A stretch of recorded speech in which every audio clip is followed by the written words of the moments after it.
اعوذ باللہ من الشیطان الرجیم بسم اللہ الرحمن الرحیم لیس البر ان تولوا وجوہکم قبل المشرق والمغرب ولکن البر من آمن باللہ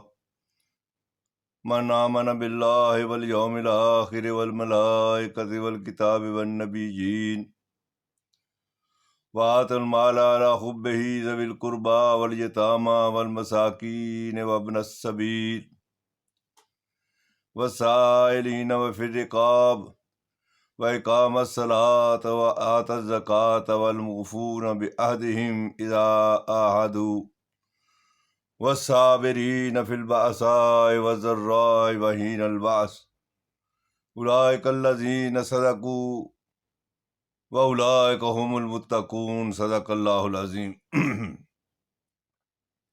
حضرات، آج 15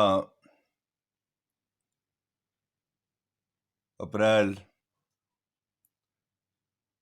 21 کا دن ہے اور دوسرا روزہ ہے۔ اس میں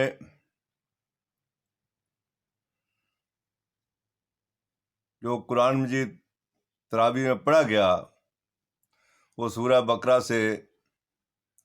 بقرہ کی آیت نمبر 177 سے سورہ آل عمران کی آیت نمبر 30 تک ہے۔ اس کا آغاز ہی ہوتا ہے لیس البر ان تولوا وجوہکم قبل المشرق والمغرب۔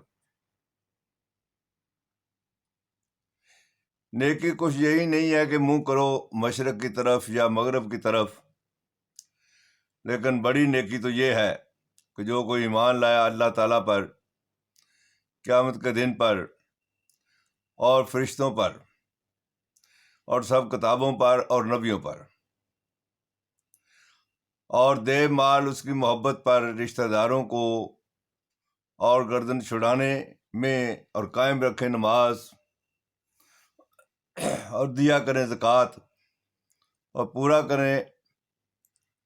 کرنے والے اپنے اقرار کو جب عہد کریں، اور صبر کرنے والے سختی میں اور تکلیف میں اور لڑائی کے وقت۔ یہی لوگ سچے ہیں اور یہی لوگ ہیں پرہیزگار۔ اب ذرا اس کے اندر ترتیب کو دیکھیں کہ ترتیب میں سب سے پہلے ایمانیات آئی، اور اس کے بعد انسانیت آئی، مال کا دینا، یتیموں کا، مسکینوں کا، راہ چلتے ہوئے مسافروں کا خیال کرنا، اور گردوں کو چھڑانا۔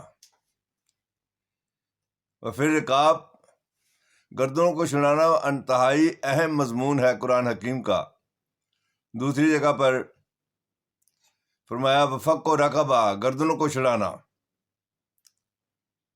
اس لیے کہ اس دور کے اندر جب یہ قرآن مجید نازل ہو رہا تھا، ایران پر کسریٰ کی حکومت تھی، خاندان کی حکومت تھی، روم پر کیسر کی حکومت تھی، خاندان کی حکومت تھی، چین میں تانگ خاندان تھا، اس کی حکومت تھی، ہندوستان میں شلوکیہ خاندان تھا، اس کی حکومت تھی۔ تو خاندانوں کی حکومت تھی، اور پوری نوع انسانی نسلی اور خاندانی بادشاہت میں جکڑی ہوئی تھی۔ اس لیے حضور اکرم صلی اللہ علیہ وسلم کو جو مشن دیا گیا وہ یہ تھا کہ اس جکڑی ہوئی غلام رعایا کو آزاد کروانا ہے، اور حضور اکرم صلی اللہ علیہ وسلم نے آزاد کروایا۔ اور یہی وجہ ہے کہ جہاں نماز کا اور انسانیت کا تقابلہ کرنا تھا تو وہاں انسانیت کو پہلے لایا گیا، اور وہ کیا ہے کہ نیکی یہ نہیں ہے کہ تم دائیں اور بائیں اپنا منہ کر لو، مشرق یا مغرب کے منہ کر لو، یعنی نماز کے حوالے سے بات ہو رہی ہے، بلکہ اصل نیکی تو یہ ہے کہ گردنوں کو چھڑاؤ۔ کھانا کھلاؤ غریبوں یتیموں کو اور اپنے رشتے داروں کو، صلہ رحمی کرو۔ اب ہمارے دور کے اندر بھی سب سے اونچی نیکی نماز سمجھی جا رہی ہے، اس لیے رمضان میں مسجدوں میں رش ہو جاتا ہے۔ ہر جگہ یہ بیان کیا جاتا ہے کہ مسجدوں میں آؤ،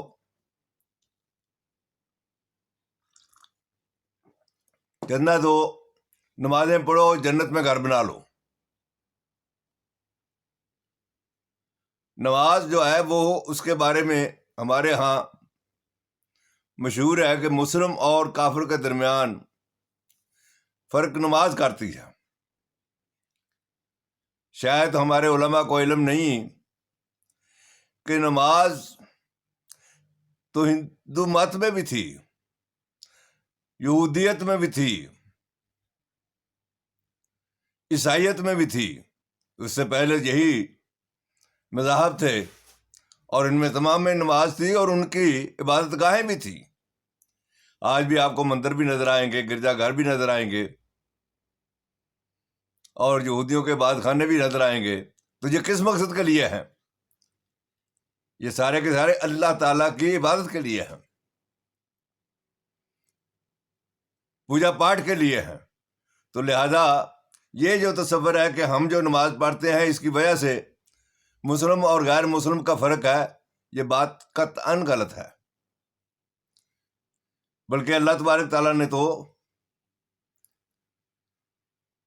گرجا گھروں کا، عبادت خانوں کا، یہودیوں کے عبادت خانوں کا اور مندروں کا بھی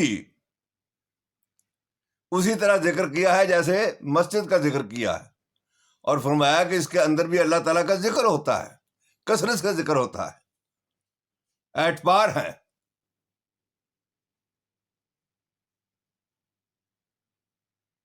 طریقہ الگ الگ ہے، طریقہ تو ہماری اپنی نمازوں کے اندر بھی مختلف ہے۔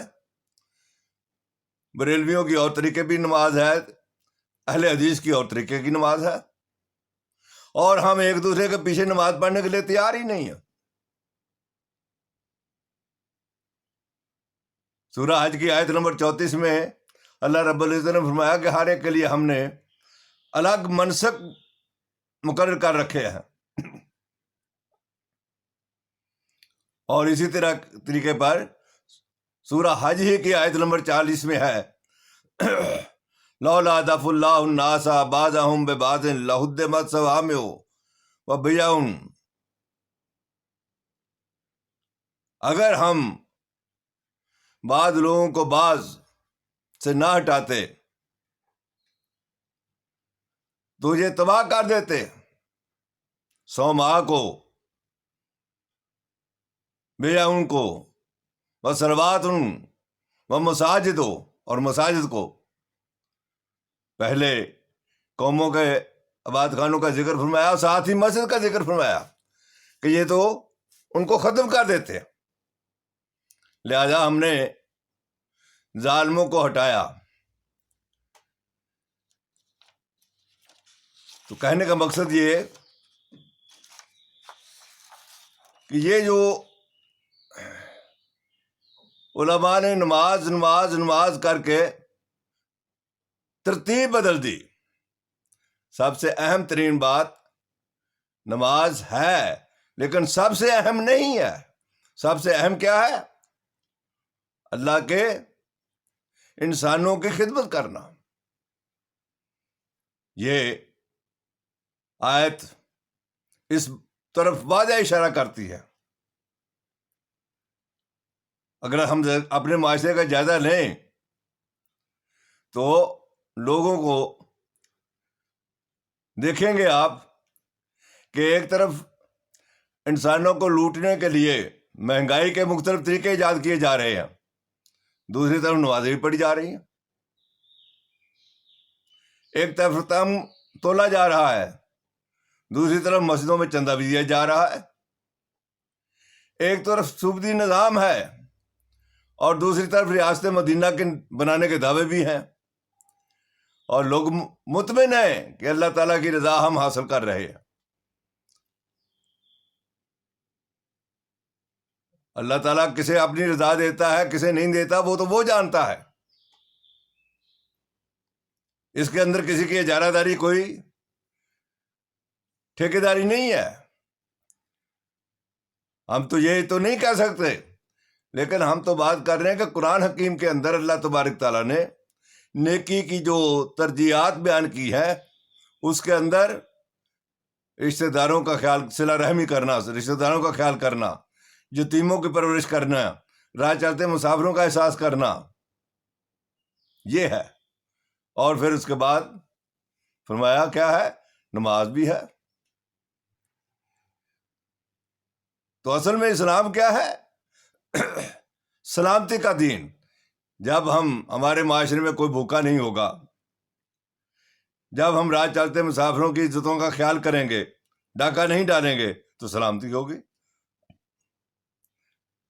اس لیے کہ اللہ تبارک تعالیٰ نے جو دین ہمیں دیا ہے، ان الدین عند اللہ الاسلام، سلامتی کا دین ہے. کاش ہم انسانیت کے پیغام سلامتی کو سمجھ لیں اور پوری نوع انسانی کو اس سلامتی کے پیغام کو سمجھا دیں تو دنیا جنت بن جائے گی. اللہ تعالیٰ مجھے بھی، سامعین کو بھی توفیق عطا فرمائے کہ یہ جو ترجیحات ہم نے بدل دی ہیں ان کو دوبارہ اثر نو قرآن حکیم کے مطابق بنا لیں کہ نوع انسانی کی خدمت پہلے ہے اور اس کے بعد جانا ہے مسجد کے اندر اور اقیم الصلاۃ علی ذکری، تاکہ اللہ تبارک تعالیٰ کے احکامات کو مزید ہم جانیں اور ان پر عمل کریں. آمین یا رب العالمین. اقول قولی ھذا واستغفر اللہ لی ولکم ولسائر المسلمین والمسلمات.